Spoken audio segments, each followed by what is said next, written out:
Hello everybody, and I want to thank Supermicro for participating in GTC and inviting me to speak with you. I'm going to be talking about how to keep your GPUs busy as much as possible by making sure they can get all the data they need as fast as possible. To do this, Nvidia introduced MAGNUM-IO.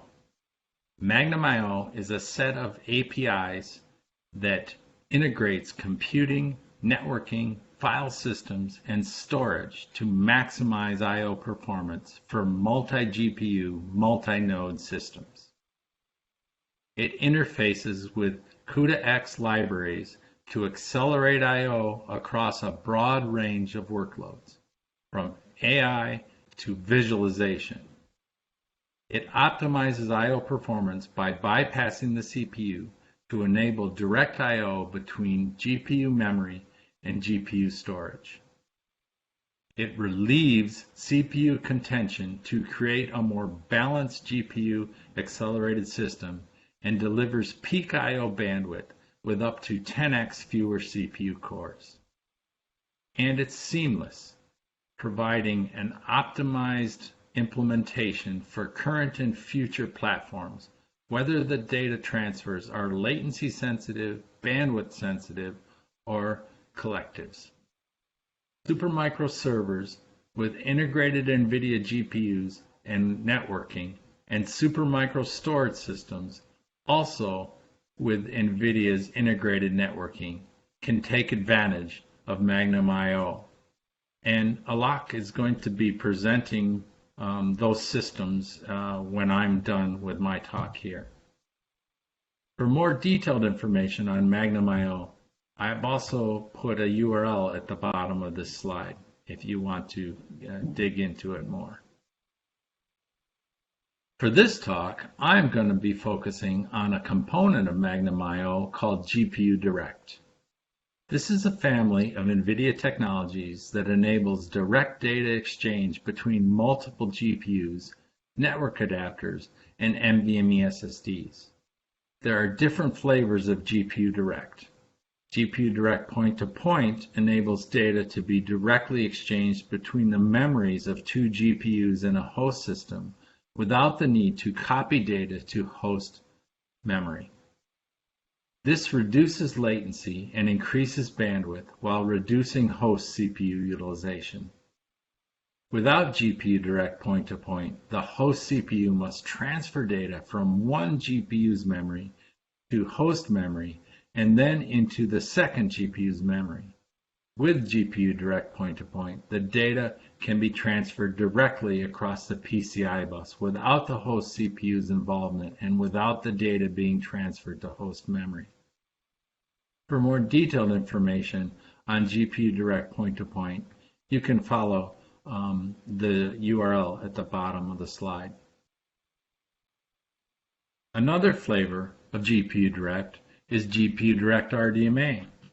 This is a multi-host version of GPUDirect point-to-point that uses InfiniBand or Ethernet network adapters that support RDMA, like any of Nvidia's ConnectX products, to directly write and read GPU memory on a remote host, again without the need to copy data to host memory or involve the host CPU.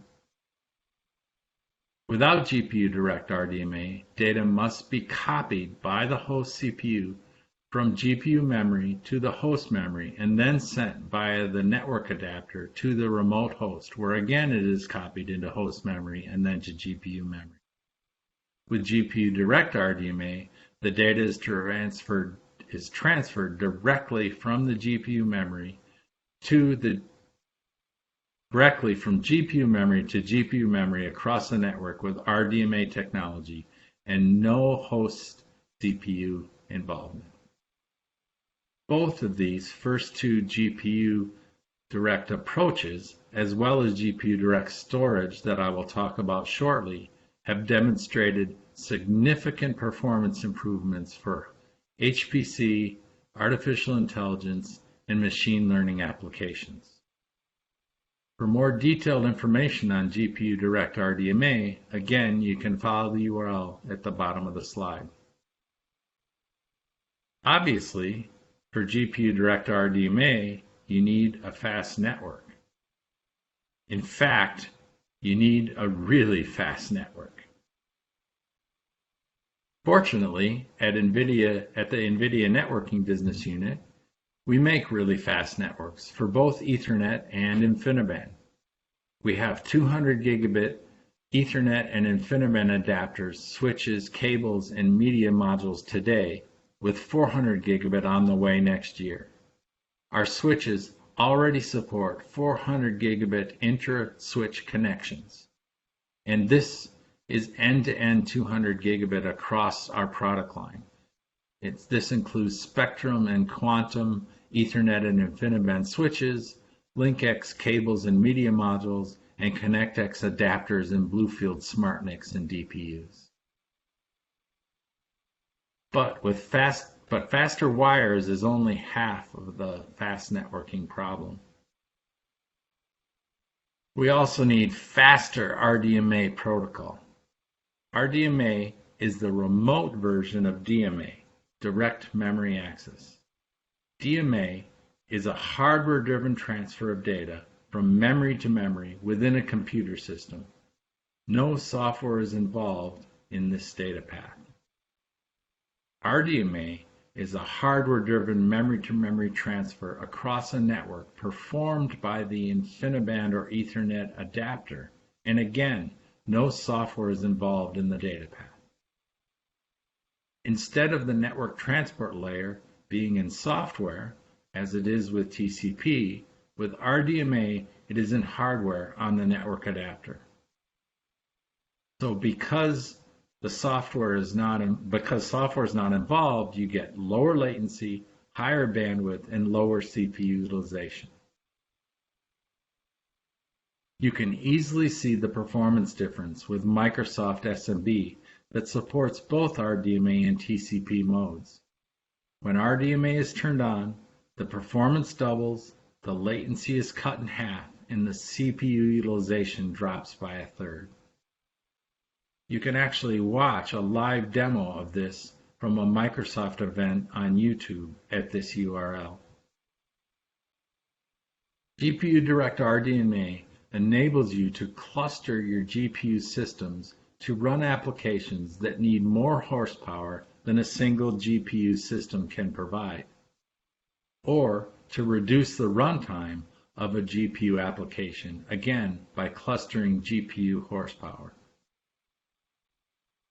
Here are some of the Supermicro GPU systems that support MAGNUM I/O, and Alok is going to talk about these in much more detail. These systems can aggregate GPUs internally and over a fast Nvidia network using GPUDirect and GPUDirect RDMA technology I showed you. They also have internal NVMe SSDs that can support remote storage as well with GPUDirect Storage, which I'm going to talk about now. As this Forbes article detailed, storage is an important part of artificial intelligence and machine learning applications. Andrew Ng, who teaches computer science as a professor and machine learning expert at Stanford, is quoted as saying, "It's not who has the best algorithm that wins, it's who has the most data." This is a graph from my CEO Jensen's keynote at the last GTC, showing how companies have moved from processing gigabytes of data with CPUs to hundreds of terabytes of data with GPUs. This is why Nvidia developed GPUDirect Storage. Like GPUDirect Point-to-Point and RDMA, GPUDirect Storage enables a direct data path to transfer data between GPUs and memory and storage devices. This includes local NVMe SSDs across PCIe or remote storage using NVMe over fabrics or NVMe over RDMA. Also, like GPUDirect point-to-point and RDMA, it eliminates the need to copy data to host memory, including latency, reducing latency, increasing bandwidth, and reducing host CPU utilization. For more detailed information on GPUDirect storage, you can follow the URL at the bottom. GPUDirect storage leverages the high performance of NVMe SSDs. The NVMe SSD interface was designed from the ground up for SSDs, eliminating legacy hard drive interfaces originally used on the first SSDs. Because these legacy interfaces were designed for hard drives, they have numerous bottlenecks when connected to SSDs. By eliminating these, SSD performance was dramatically improved. This is an older graph, but perfectly points out NVMe's advantages. The two older models of a partner's SSDs were identical except for the I/O interface. One uses serial ATA, a hard drive interface, and the other uses NVMe. Of course, now NVMe SSDs are much faster, but this really demonstrated the difference in just that I/O interface called NVMe. For connecting GPUs to remote storage with GPUDirect, we leverage not only RDMA, but also faster storage networking protocols like NVMe over fabrics and NFS over RDMA. These faster storage networking protocols are essential because as the storage media gets faster in comparison to the network hardware performance, we must also improve the protocol. This graph shows the relationship between the performance of the storage media and both the networking hardware and network protocols as we move from hard drives to SSDs. Keep in mind that the y-axis here is logarithmic. SSDs are 100 times faster than hard drives. The point here is that faster storage needs a faster network and faster protocol. NVMe over fabrics across a network is almost as fast as a local NVMe SSD. It works by encapsulating the local NVMe commands inside the NVMe over fabrics protocol, sending it across the network, and then de-encapsulating them and sending them to the remote NVMe SSD.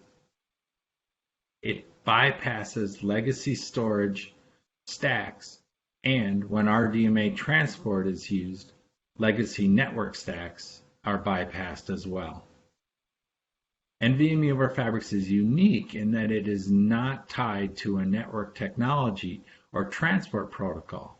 For example, it can run on both Ethernet and InfiniBand, and on Ethernet with RoCE, which is RDMA over Ethernet, or on TCP. But for GPUDirect storage, you must have RDMA support. And the performance with RDMA is impressive and very close to local NVMe. Today, roughly 5 microseconds, but with future releases, I'm sure it will get faster. NFS is one of the most common file systems that lets users view, store, and update files on a remote computer as though they were on their own. NFS over RDMA is the same open source file system, except it uses RDMA instead of TCP for the networking transport layer protocol. And as you can see, the performance with RDMA is a significant improvement. As always, for more details on NFS over RDMA, you can follow the URLs to Red Hat or some blogs. So let's put these pieces together. With local storage, with GPUDirect, the file system or block layer is able to transfer data directly between GPU memory and the local NVMe SSDs across PCIe, eliminating the need to copy data to host memory.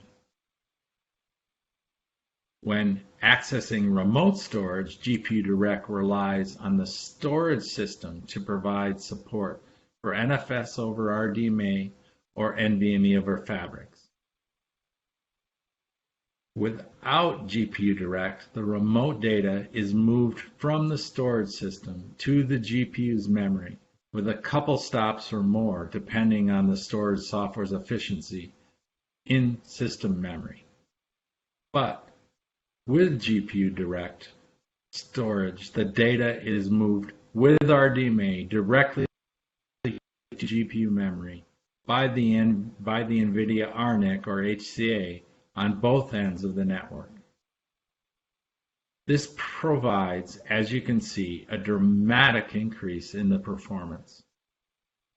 This performance comparison graph comes from a presentation at Flash Memory Summit last year by Chris Lamb of Nvidia, whose team developed GPUDirect storage. And you can watch it at the URL on the top of the graph. Supermicro offers end-to-end GPU solutions comprised of systems that can utilize either block or file GPUDirect storage, connected over Nvidia InfiniBand or gigabit Ethernet adapters at 100 or 200 gigabit. Supermicro that's connected to Supermicro storage systems. Scaling of both GPU and storage systems is easy by adding additional nodes.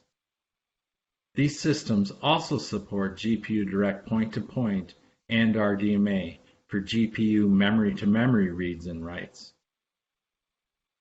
Accelero is a software-defined storage partner of both Supermicro and Nvidia who can provide software for block solutions, for block GPUDirect solutions. Weka.io is also a software-defined storage partner of both Supermicro and Nvidia, and they can provide software solutions for end-to-end file storage. These can also be scaled easily by adding additional GPUs and storage system nodes. If we put all this together, Supermicro GPUs and storage systems, Nvidia networking and GPUs, GPUDirect and GPUDirect storage, RDMA, NVMe over fabrics, and NFS over RDMA, and add our partners' software solutions, our partners' storage software solutions, we can now not only scale the storage, but also the GPUs along with it. This is very powerful because it allows better storage and GPU efficiency in the data center without giving up performance. Depending on the requirement of the application, you can use the network to align the needed amounts of storage and GPUs, then dramatically realign them without any hardware changes for each new application or multiple applications as needed. And with that, I want to thank you for listening and turn it over to Alok for the next part of the talk.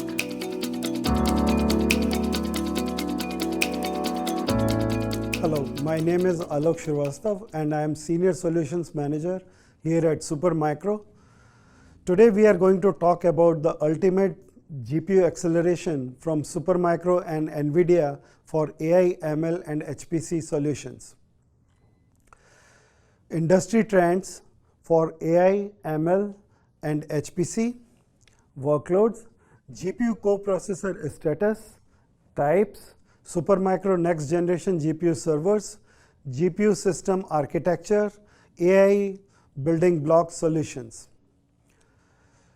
So on this slide you can see AI and deep learning applications of different verticals, vision, speech, text and others. All this, before we, talk more about this one, so let us talk about the AI status of AI today. Today, when we say AI, we mean general AI. So what is general AI? General AI is nothing but training a machine to do what a normal human being can. But this is an aspiration, and according to experts in the field of AI, this aspiration can be achieved, some say in 20 years, some say 30, and some say 50 years. So nobody is sure when we are going to achieve real machine with general AI capabilities.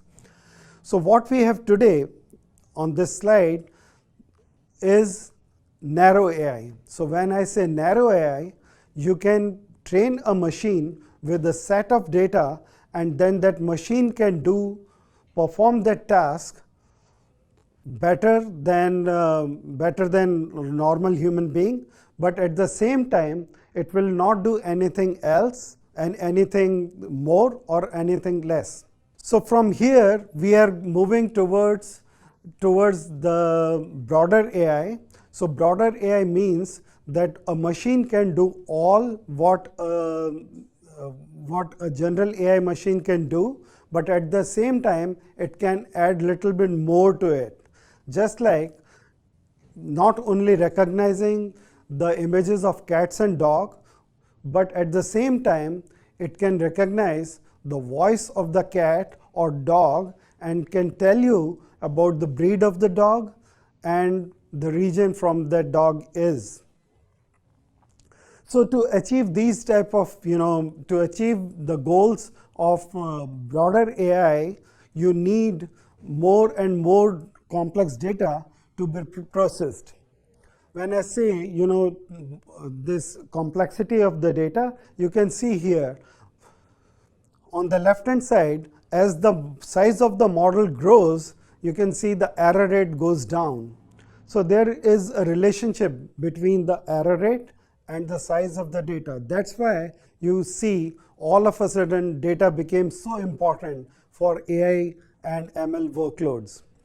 On left hand side, you can see as the complexity has grown, the error rate you can see had significantly dropped. So there is, you can conclude from this that to bring error rate down, you have to feed your machine with more and more data.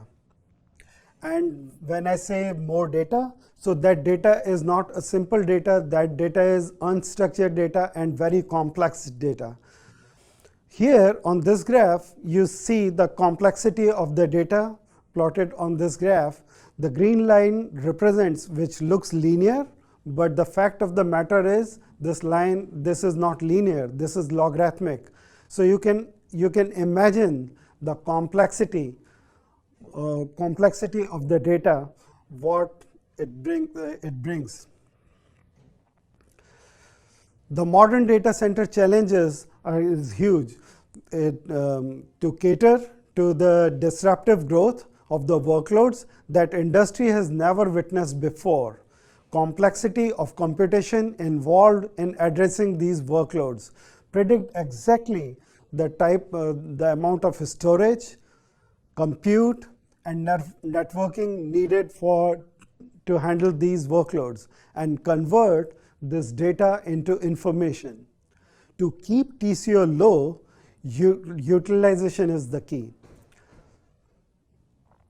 Complexity of AI demands a tight integration between all aspects of the platform. Servers with advanced accelerators from accelerators, GPUs like from Nvidia, powerful and scalable interconnects, cutting edge storage solutions. Supermicro is well positioned from edge to cloud to handle these type of complexity.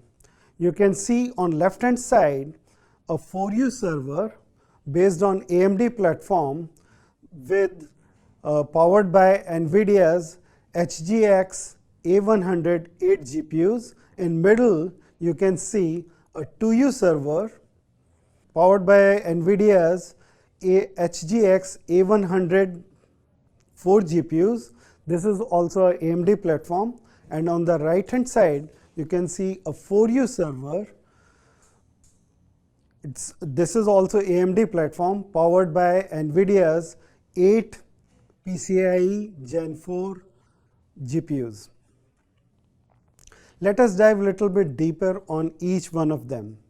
So the first one, as I said, this one is a 4U server based on AMD platform, up to 8 GPUs, 32 DIMM sockets, DDR4, up to 8 terabyte of memory, and 6 NVMe drives for storage, out of which 4 are connected to the PCI switch for GPUDirect storage, what Rob just mentioned, and 2 drives are available for additional data storage. It has 8 NICs available for GPUDirect RDMA, and cooling fans and redundant power supply. The key feature on this particular system is that you are getting 1:1 ratio between the GPU and the NIC. Let us see here the two CPUs. Each CPU is connected to the PCI switch, and the PCI switch in turn is connected to the HGX board. So there are 4 PCI switches, and each PCI switch is connected to the PCI HGX board via PCI Gen 4 bus. The green boxes on the HGX board are A100 GPUs capable of 600 gigabytes per second of bandwidth, and these GPUs are connected to the NV switch via NV links. The most important thing here is that all these GPUs are capable of communicating to for peer-to-peer communication at 600 gigabytes per second.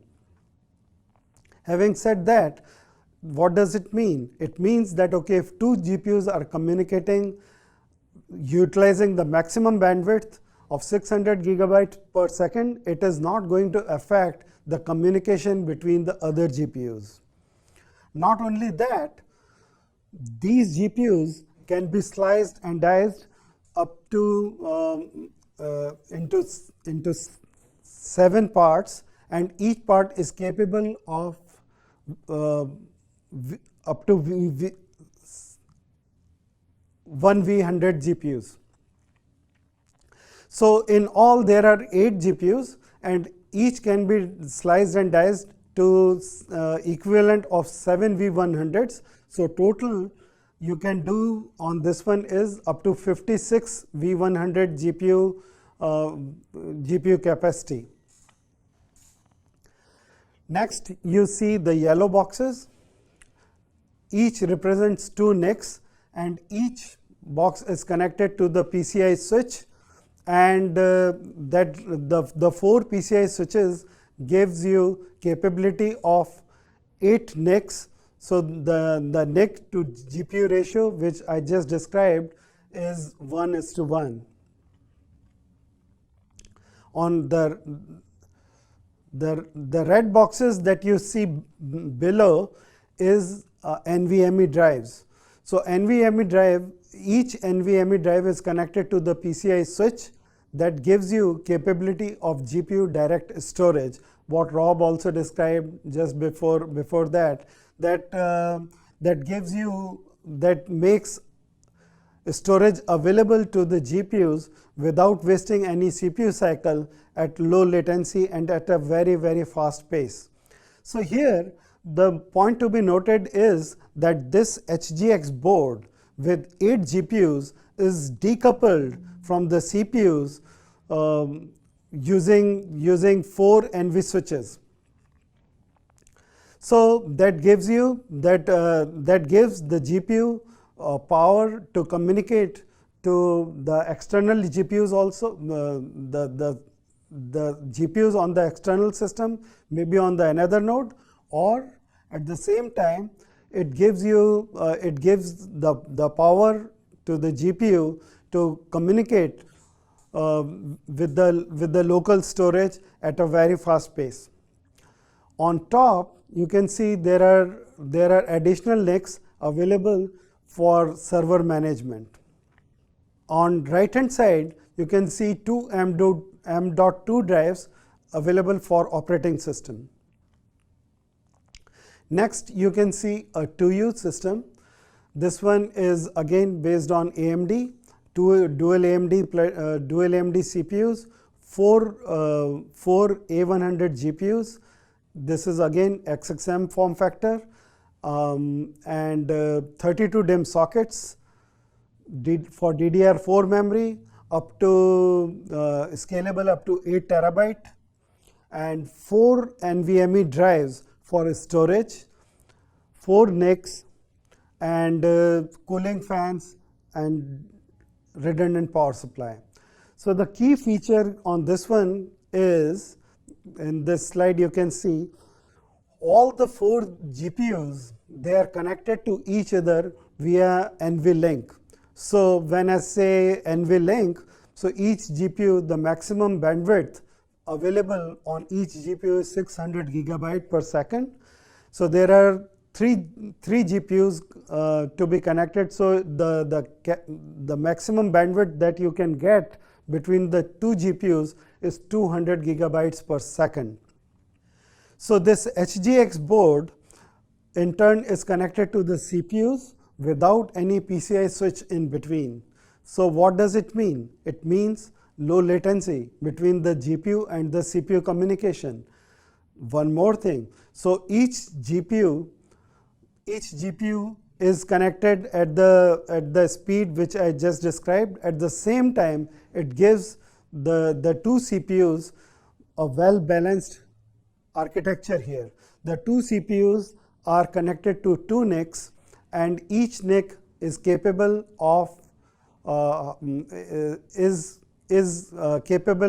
handling one ConnectX 6 200 gigabits per second InfiniBand card from Mellanox to give you GPUDirect RDMA.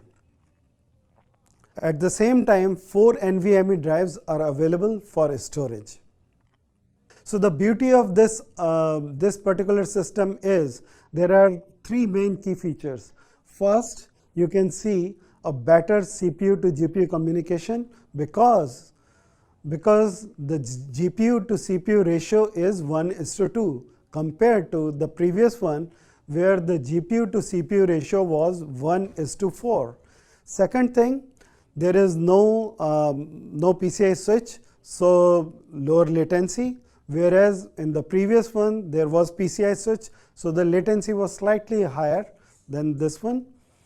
And the second thing is that the memory to GPU ratio is also high on this one. The maximum onboard memory is 8 terabyte, and there are 4 GPUs, so each GPU is getting access to 2 terabyte of local memory. Whereas with the previous one, the 4U, there are 8 GPUs and the maximum memory is 8 terabyte.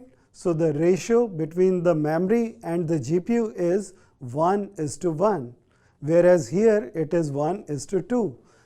Low latency, better memory access. So there are these key features which makes this particular system a perfect fit for HPC type of workloads. So next, this one is a 4U system. 4U system, and this even gives you more flexibility to configuring it even up to the level of different root complexes. So this is the beauty of the system. 4U with dual AMD, again it can take up to 8 A100 PCIe Gen 4 cards and GPU cards, 32 DIMM sockets, for DDR4 memory can scale up to 8 terabyte of memory. There are 24 drive bays, so it can give you maximum local storage available for the GPUs. Again, it has some available PCIe slots for management ports, cooling fans, and redundant power supply. So let us see a little bit detail inside architecture of this particular system. In center, on this slide, you can see a motherboard with CPU and DIMM sockets, CPU sockets and DIMM sockets. On the right hand side, you can see a daughter board with the PCIe Gen 4 PCIe slots. These two boards, the motherboard and the daughter board, can be connected via slim SAS cable. So this slim SAS cable gives you capability of connecting them in different ways, just like you can see on this diagram, to configure it to the level of different root complexes of your choice. So the first one is dual root topology. In dual root topology, the two CPUs are connected to the two NV switches and to the two PCI switches, and each PCI switch in turn is connected to the GPUs. On the second one, it is single root topology, two CPUs, each CPU is connected to the PCI switch, and each PCI switch is in turn connected to the GPUs. Here, the most important thing is that only one CPU is connected to the two PCI switches. On the next one, there are two CPUs, two PCI switches, but only one PCI switch is connected to the CPU, and in turn, the two PCI switches are connected to the GPUs. So here you see less hop if the data is transferred or data is communicating between the two GPUs. So it gives you slightly better lower latency here. So this is the difference between the single root topology and the single root cascade topology. So you can pick and choose the type of topology you want for your application or that fits your application. So to sum up, this particular system gives you not only the capacity to configure your system with different CPU, GPU, memory, or storage configurations, but at the same time, it gives you flexibility to configure it to the level of different topologies. With our previous generation servers, we used to have three different type of servers. If you know, one was TRT, TVRT, and then TRT2, TRT3. But here you can see all those topologies are available just on one server. So AI demands a very tight integration between all aspects of the platform. Performance from most advanced Supermicro GPU servers powered by Nvidia's accelerators, powerful and scalable interconnect from Mellanox ConnectX 6, 200 gigabit InfiniBand, and Supermicro's wide range of all-flash NVMe cutting-edge storage solutions. So you can pick and choose the component which me and Rob described and configure it according to your workload. Whether your application or your workload calls for a scale-up application type of data analytics or data processing or machine training. At the same time, for scale-out type of applications, just like inferencing, conversational AI, or HPC, or VDIs. all these servers, what I described right now, they are NGC ready. So this next slide, you can see what I talked about and what Rob discussed. Everything is available on this particular slide. You can see at a glance that the GPU servers, the storage servers, and the interconnects from Mellanox, and the software from Accelero that you can use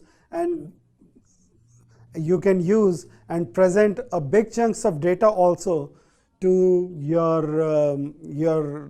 GPU servers to keep GPU hydrated if it is needed in a rack solution. So having said that, to sum it up, with all these components, what I described and what Rob described, they are a perfect fit for AI, ML, and HPC type of workloads. And you have full flexibility to configure your system accordingly. Thank you very much for your time.